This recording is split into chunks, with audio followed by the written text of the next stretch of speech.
বিশ্বের ইতিহাসে কোনো দেশ একদিনে ধ্বংস হয়নি। কোনো পতনই হঠাৎ ঘটে না। পতন শুরু হয় খুব নিঃশব্দে, অর্থনীতির ভেতরে, রাজনীতির কোণায়, মানুষের জীবনের ছোট ছোট কষ্টে।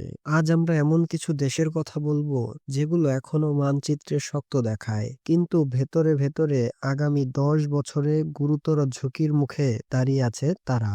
এটি কোনো ভবিষ্যৎবাণী নয়, এটি তথ্য, পরিসংখ্যান এবং বাস্তব প্রবণতার বিশ্লেষণ। প্রথমেই একটি বিষয় পরিষ্কার করা জরুরি। ঝুঁকিতে থাকা দেশ মানে যুদ্ধ শুরু হবে বা দেশ ভেঙে যাবে এমন নয়।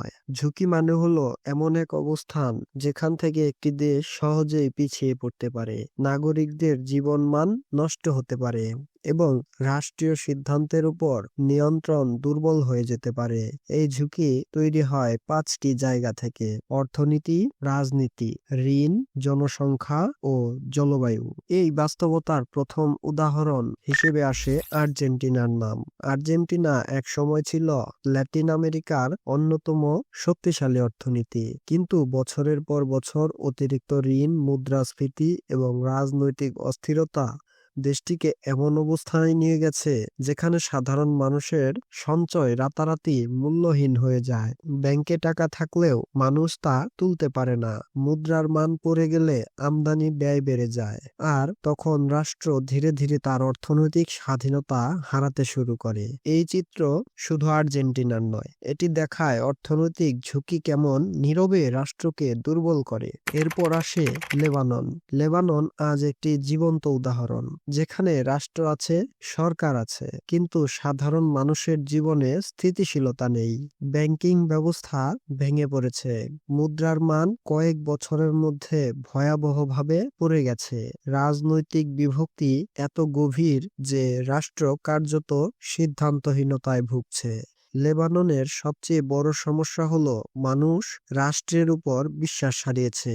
যখন মানুষ বিশ্বাস হারায় তখন রাষ্ট্র শুধু কাগজে টিকে থাকে। এরপর আমাদের চোখ যায় এক ভিন্ন ধরনের ঝুঁকির দিকে। জাপান। জাপান ধনী, প্রযুক্তিতে এগিয়ে, শৃঙ্খলাবদ্ধ একটি দেশ, কিন্তু জাপানের সবচেয়ে বড় সংকট জনসংখ্যা।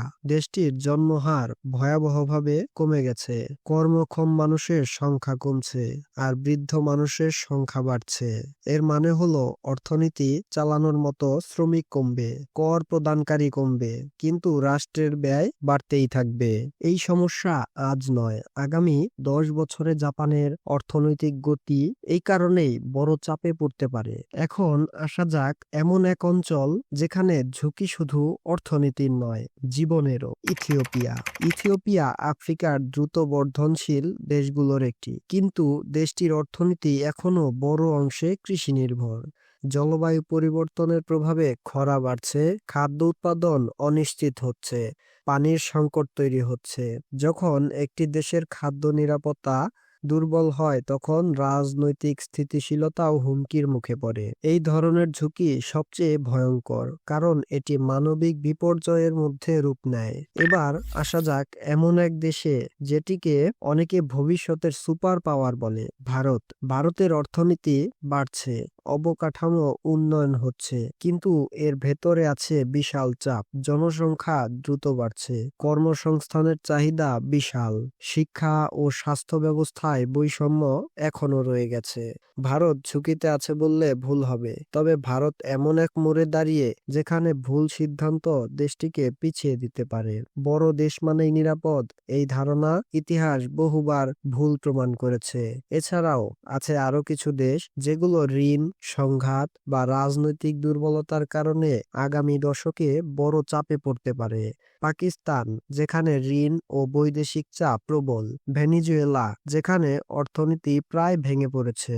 লিবিয়া ও ইরাক, যেখানে সংঘাত রাষ্ট্রীয় কাঠামো দুর্বল করেছে। এই দেশগুলো এক এক রকম, কিন্তু একটি জায়গায় মিল আছে, সব ক্ষেত্রেই সমস্যা শুরু হয়েছিল নীরবে। শেষ কথা একটাই, একটি দেশের পতন টেলিভিশনে ব্রেকিং নিউজ হয়ে আসে না, তা আসে মানুষের জীবনযাত্রায়, কাজের সুযোগে, মূল্য বৃদ্ধিতে এবং ভবিষ্যৎ নিয়ে অনিশ্চয়তায়।